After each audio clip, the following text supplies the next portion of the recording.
The broadcast is now starting. All attendees are in listen-only mode.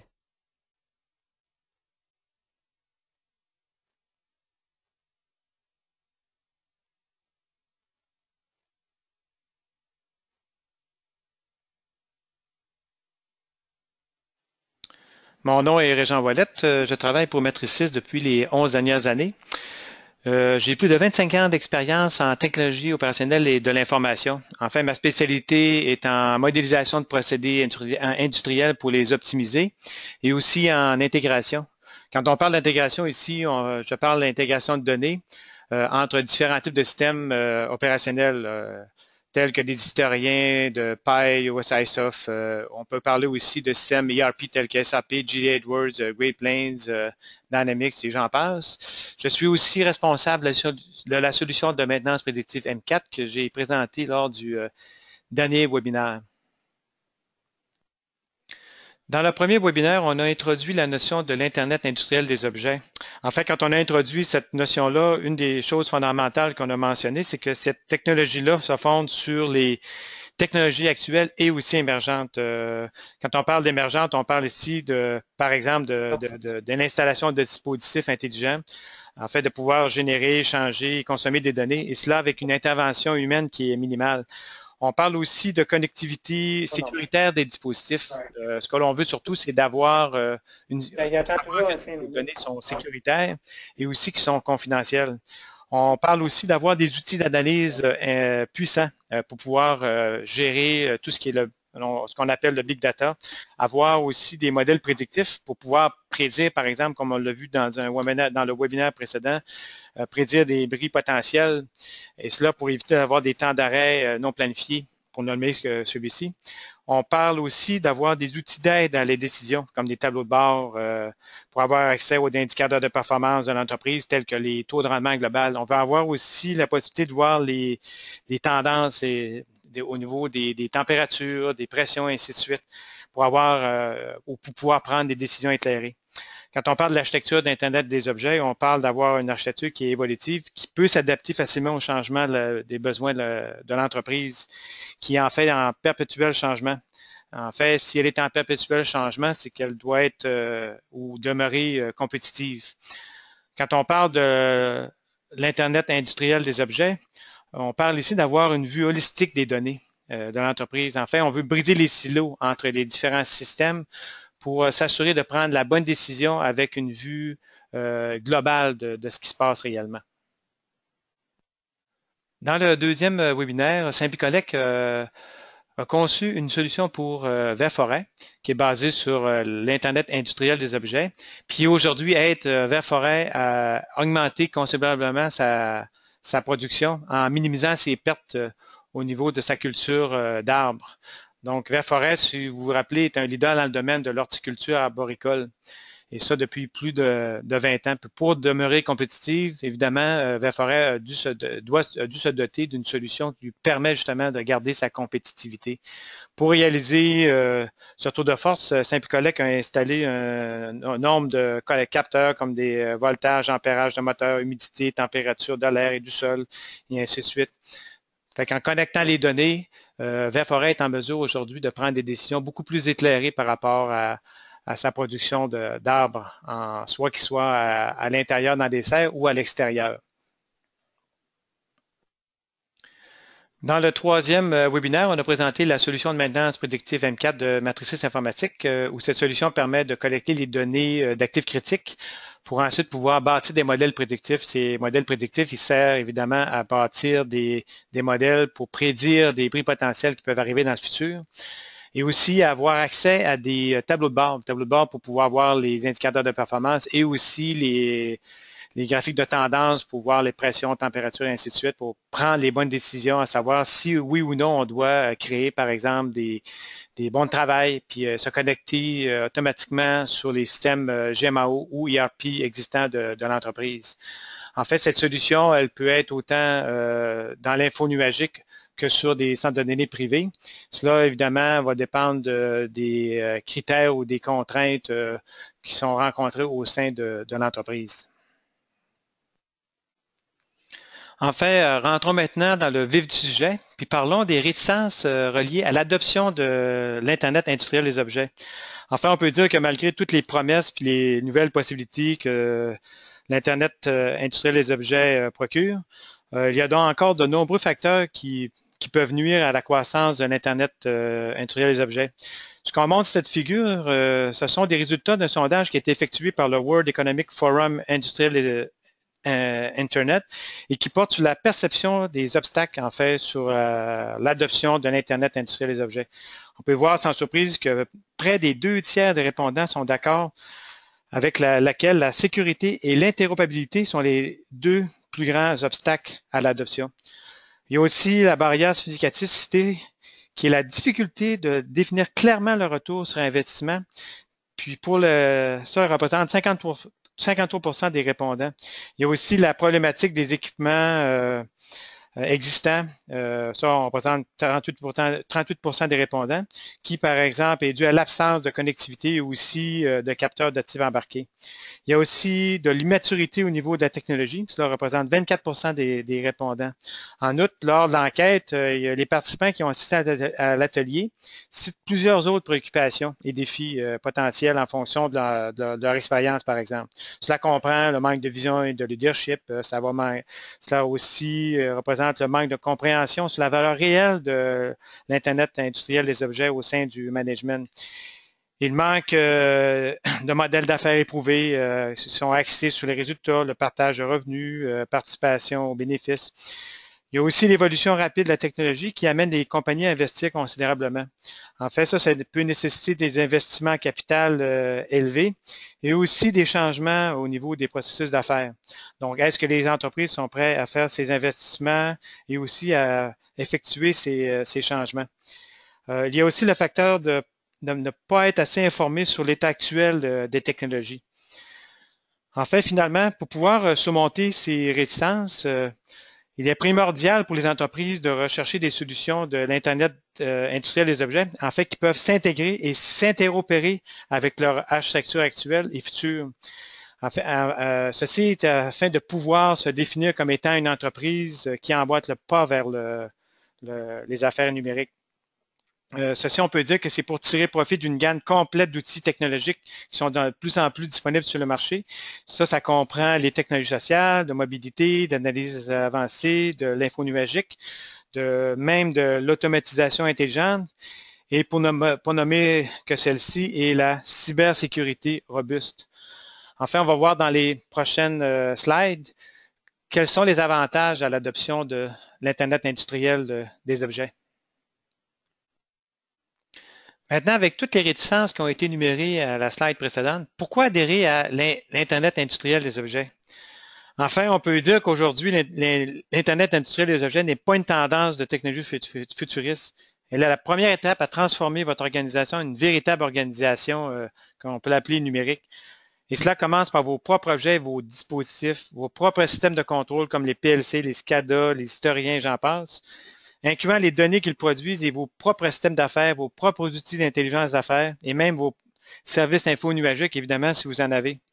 Enfin, on peut dire que si vous mettez en œuvre une stratégie pour capitaliser sur l'Internet industriel des objets, vous pouvez sortir des sentiers battus et commencer à faire fructifier davantage votre organisation, et cela, je peux le dire de façon très tangible.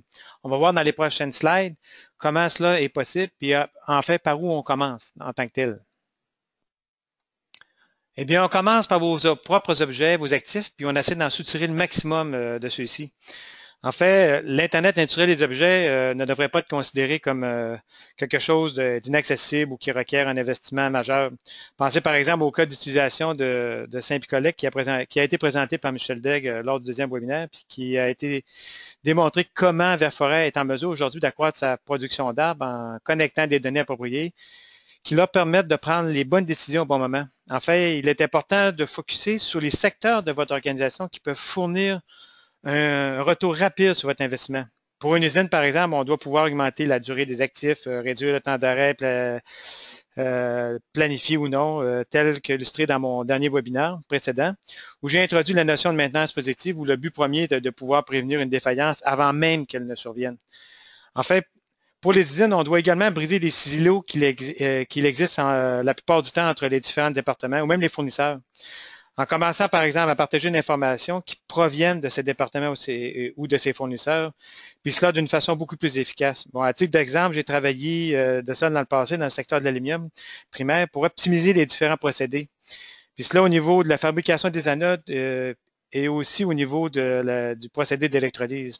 Un des enjeux principaux à l'époque était de déterminer les facteurs qui influençaient la diminution de l'efficacité de courant pour produire l'aluminium.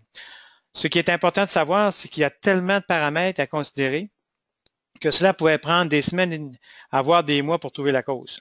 Est-ce que cela provenait de la qualité de l'alumine produite, la qualité des anodes produites, la qualité du contrôle de procédé d'électrolyse pour certaines cuves? Comment s'assurer que l'information soit accessible en temps quasi réel? C'est que chaque département ou fournisseur doivent rapidement rendre accessibles les données de rendement reliées à la production de leurs produits. Si ça, c'est pas rendu accessible, il va être très difficile de pouvoir prendre une décision. Donc, commencez avec vos actifs informatiques existants et commencez à construire sur ces actifs. Le but est de pouvoir, d'une façon progressive, ajouter de nouveaux actifs, dispositifs qui ont été conçus et déployés avec une certaine intelligence intégrée à même ces actifs et aussi avec une capacité de communication. Le but étant d'ajouter ces nouvelles capacités à vos actifs actuels. En adoptant l'Internet industriel des objets, cela vous permet également d'améliorer l'efficacité. En fait, selon Gartner, en 2018, le coût total de possession pour les opérations commerciales seront réduites de 30% par des machines intelligentes ou services industrialisés. En fait, le besoin d'affaires doivent être obtenus plus rapidement, être moins coûteux, avoir des meilleurs produits et services. La révolution numérique est basée sur la vitesse, ce qui met au second rang le coût comme étant le critère d'évaluation dominant pour l'achat de services. Les machines intelligentes, évidemment, ne remplaceront pas les humains parce que les gens ont encore besoin de diriger le navire et sont essentiels à interpréter les résultats numériques, ce que la machine intelligente ne peut faire en ce moment. Ainsi, ces machines intelligentes vont accroître la vitesse avec laquelle vous allez pouvoir effectuer vos opérations commerciales. À titre d'exemple, de nouvelles règles et alertes pourront être mises en place plus rapidement pour informer la bonne équipe ou le bon service afin qu'ils puissent prendre les bonnes actions nécessaires et cela au moment opportun, améliore ainsi de façon significative vos processus d'affaires et aussi votre efficacité organisationnelle. L'Internet industriel des objets vous permet également de favoriser l'innovation. En fait, les organisations qui apprennent et s'adaptent continueront à prospérer. En fait, le fait d'analyser les données provenant de plusieurs sources en temps quasi réel vous permet d'innover et de tirer le meilleur parti de la situation. Avec des capacités d'apprentissage machine, qu'on appelle machine learning, votre organisation peut utiliser les données historiques en créant des modèles de prédiction et les utiliser pour prédire le comportement ou tendances futures, comme nous l'avons vu ou démontré lors du troisième webinaire avec la maintenance prédictive. En fait, l'Internet industriel des objets vous permet aussi d'augmenter l'agilité. En fait, l'aperçu des données recueillies peut vous aider à répondre plus rapidement à la concurrence, au changement de la chaîne d'approvisionnement, aux clients, aux demandes et évolution des conditions de marché. En fait, la collecte et l'analyse des données vous donne un aperçu rapide pour trouver les tendances, de sorte que vous pouvez changer les activités de production, affiner votre calendrier d'entretien ou même trouver des matériaux moins coûteux. Avec l'Internet industriel des objets, vous pouvez passer beaucoup moins de temps à vous questionner et beaucoup plus de temps à prendre des actions concrètes. Finalement, ce que l'Internet industriel des objets vous permet de faire, c'est de renforcer votre capacité d'accroître. En fait, de nouvelles idées naissent lorsque vous travaillez avec de nouveaux partenaires, par exemple, de nouvelles technologies, de nouveaux actifs ou de nouvelles sources de données. Vous permettez ainsi à vos employés et aussi à la technologie de travailler de concert comme jamais auparavant. De nouvelles opportunités s'offrent à vous en vous permettant de déplacer le focus qui est d'effectuer de la maintenance d'actifs non planifiés à affiner la performance de ceux-ci sur le long terme. Aussi, en pouvant, par exemple, comparer la performance de vos différentes usines, cela vous permet d'identifier là où les services qui sont les plus efficaces à l'intérieur d'une usine donnée et de déployer ce ou ces services à l'ensemble de vos usines. En fait, l'Internet industriel des objets vous permet d'évoluer à partir, que je pourrais dire, du point de données le plus petit au déploiement global de votre entreprise. L'Internet industriel des objets vous permet également de transformer votre entreprise. En fait, les données du point de vue binaire ne sont que des 0 ou des 1, jusqu'à ce que vous les transformiez en connaissances qui ont un impact positif au sein de votre organisation. Lorsque vous mettez en valeur les données qui ont été soutirées de la surveillance de vos actifs en utilisant des analyses de données avancées, vous améliorez par la même occasion non seulement votre prise de décision, mais aussi votre innovation. En procédant ainsi, vous allez être en mesure de transformer votre organisation en créant non seulement de nouveaux modèles d'entreprise, mais aussi de nouvelles sources de revenus. Et cela, on peut dire que c'est grâce à la connaissance qui émergeront de vos données qui n'étaient visiblement pas disponibles auparavant. Pour vous démontrer ce qui a été énoncé précédemment, on va présenter 3 cas concrets d'utilisation pour l'Internet industriel des objets. Le premier est la gestion d'une flotte de camions. Le deuxième va être la gestion d'une flotte d'avions Rolls-Royce. Le troisième, ça va être la gestion des systèmes de ventilation, de chauffage et de climatisation appuyés par la maintenance prédictive. Comme premier cas concret, qui est la gestion d'une flotte de camions, nous avons une compagnie appelée California Logistics Center qui est en mesure, par exemple, d'effectuer le suivi en direct d'un camion dont la cargaison de denrées périssables peut être sauvée suite à une défaillance mécanique. En fait, ceci est réalisé grâce à l'utilisation du système de données en temps réel et aussi la possibilité d'avertir le conducteur d'un changement d'itinéraire ou de destination dû au problème mécanique. Lorsque le gestionnaire se connecte, lui, il est en mesure d'avoir une vue d'ensemble sur les indicateurs de performance à haut niveau, aussi le territoire qu'il couvre et les actifs qui sont en fait sous son contrôle. À gauche, il a accès à de l'information cruciale concernant la flotte de camions qui se trouve dans ces régions et aussi le pourcentage de livraisons qui sont à l'heure, combien de camions ont des alertes ou sont dus pour l'entretien, et aussi le pourcentage de sa flotte qui sont au dépôt livré. Dans l'écran du centre, le gestionnaire peut voir tous les actifs de transport et leurs états actuels en fait en un seul coup d'œil. Il peut voir aussi des alertes météo de trafic ou de maintenance pour aviser les conducteurs de prendre peut-être d'autres types de routes ou aller arrêter pour une maintenance. Dans le cas ici, on voit qu'un camion est problématique. Et dans cette situation ici, c'est qu'il ne sera pas en mesure de se rendre à son point à sa destination sans que la température pour les denrées périssables soit inacceptable. Donc, dans cette situation-là, qu'est-ce qu'on veut faire, c'est de pouvoir aviser le conducteur. Sur la prochaine séquence ou image, nous avons en fait une vue détaillée du camion qui est problématique ainsi que le conducteur. Sur le camion, vous pouvez observer des denrées, en fait des aliments qui sont non périssables et des aliments qui sont en fait périssables. Donc, on voit que les éléments qui sont périssables sont en rouge. Puis, dans cette situation-ci, comme je mentionne, c'est que le conducteur est avisé que, étant donné que sa denrée périssable est à risque, puis le coût est quand même assez élevé disons pour la perte de ceux-ci. Donc, il doit prendre une décision, puis aller dans un endroit très spécifique pour pouvoir déposer ses denrées périssables dans un lieu réfrigéré en attendant que son camion se fasse réparer. Donc, en allant un peu plus loin, on peut voir que on a l'information sur le type de cargaison du camion. Pour chacun des aliments, par exemple, le poisson, on peut voir que la quantité est quand même assez énorme, puis qu'on peut voir la criticité pour ces aliments-là, puis de prendre action en conséquence. Fait que la personne qui est responsable en soi, ben, elle peut prendre différentes actions comme créer un billet, elle peut aussi localiser l'endroit pour arrêter le plus près.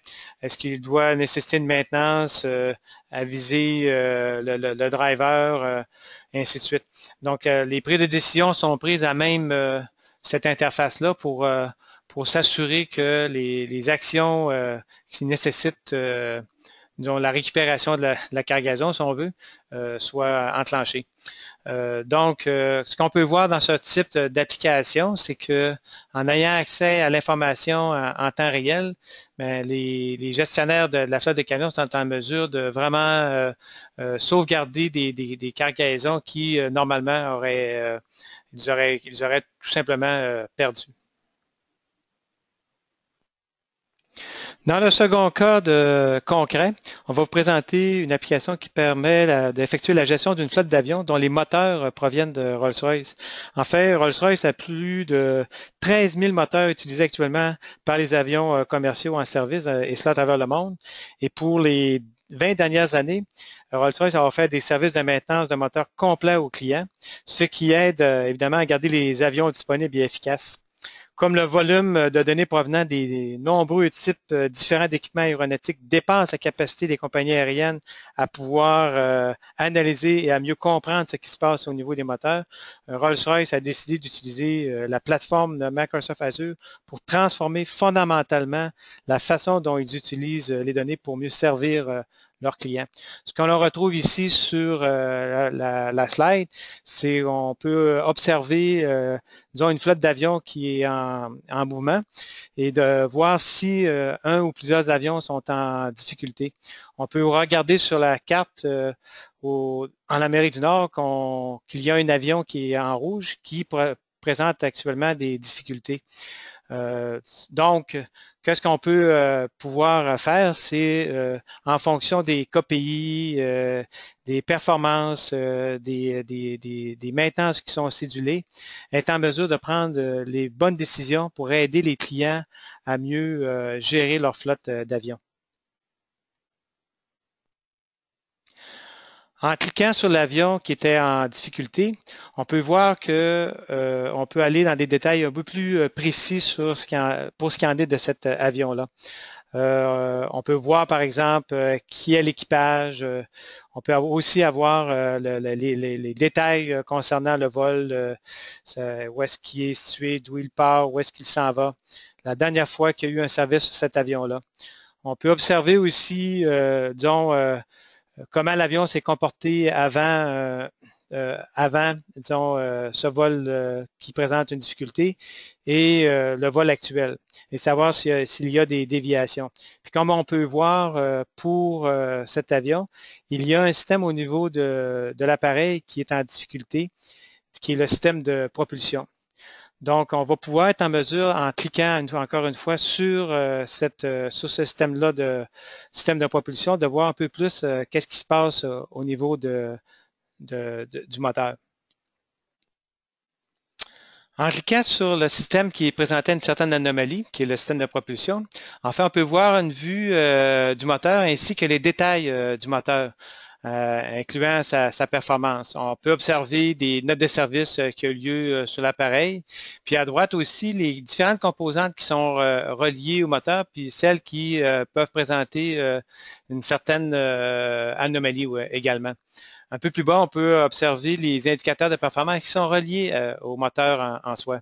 Donc, quand on a de cette information-là, ce que ça permet aux compagnies aériennes, c'est de pouvoir planifier, par exemple, lorsque l'avion va arriver à destination, de planifier une maintenance, puis de s'assurer aussi que les pièces qui sont en inventaire sont disponibles pour pouvoir réparer l'avion pour être beaucoup plus proactifs. De cette façon-là, on s'entend que les compagnies aériennes peuvent sauver beaucoup d'argent pour la maintenance d'un appareil et aussi s'assurer que les appareils vont être disponibles le plus rapidement possible pour prendre le prochain vol. Ça, c'est des coûts importants au niveau des compagnies aériennes.